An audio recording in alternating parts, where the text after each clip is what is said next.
Welcome again to the Investment Fitness Coach video blog. My grandmother always used to say, cash is king.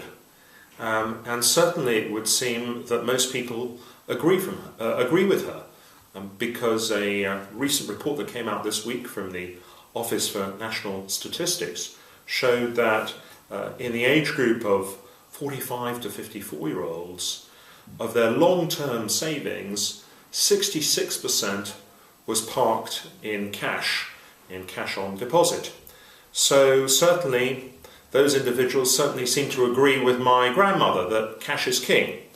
Now this is despite the fact that we all know that cash is giving an extremely poor return, and that in fact once you take into account the effect of inflation, and certainly if you are paying tax on your deposit interest, you're likely probably to have a negative real inflation-adjusted return. So for most investment advisors, cash is complete anathema.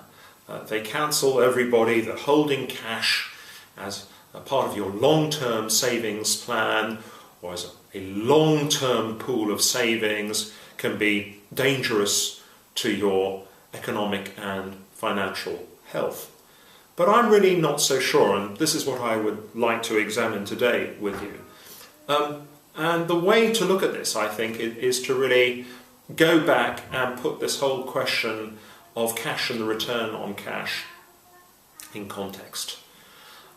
The first question we all need to ask ourselves is, what is actually my required rate of return?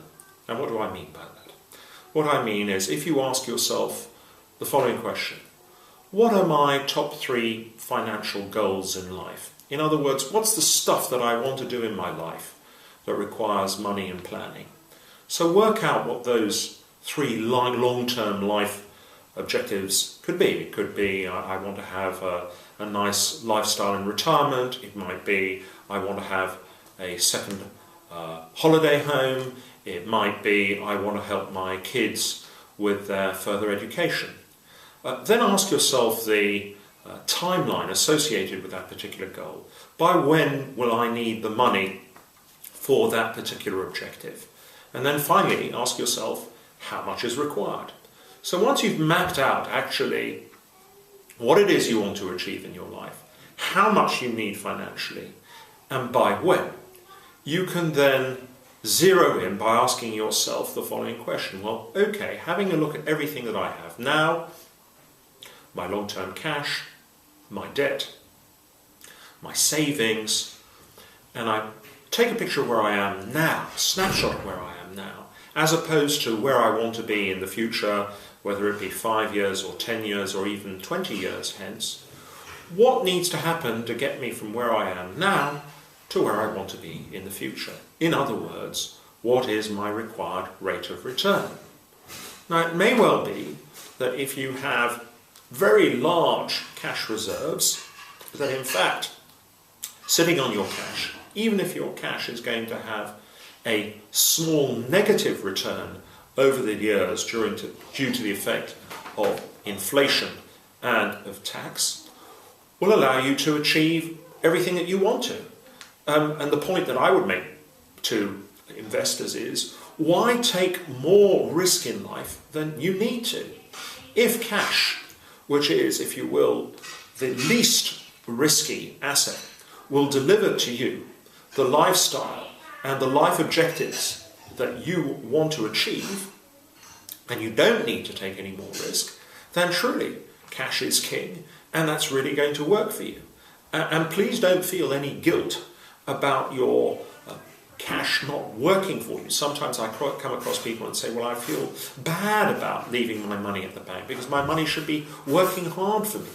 Well, the problem with your money working hard for you is that if you put it elsewhere or invest it elsewhere, you're going to naturally be taking a higher level of risk. Yes, that higher level of risk brings the possibility of a higher level of reward, but don't forget the downside, i.e.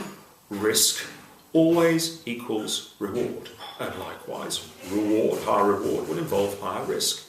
So again, I would say that if you have enough cash, then by all means, cash is king. On the other hand, If you don't have enough cash and you can't rely on your cash deposits funding your future objectives and your future required lifestyle, then you find that you are over-invested in cash, then you really need to be asking yourself the question, is this going to work for me? Is my aversion to the potential loss that is involved with investing my cash in riskier assets, whether it be bonds, whether it be property, whether it be equities? I get that those assets and those investments can go up and down in quite a frightening way.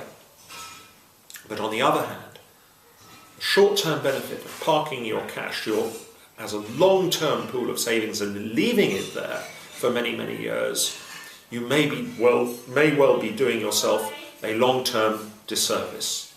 As always, welcome your comments and thoughts. Cash is king, yes, for the fortunate few. Over and out.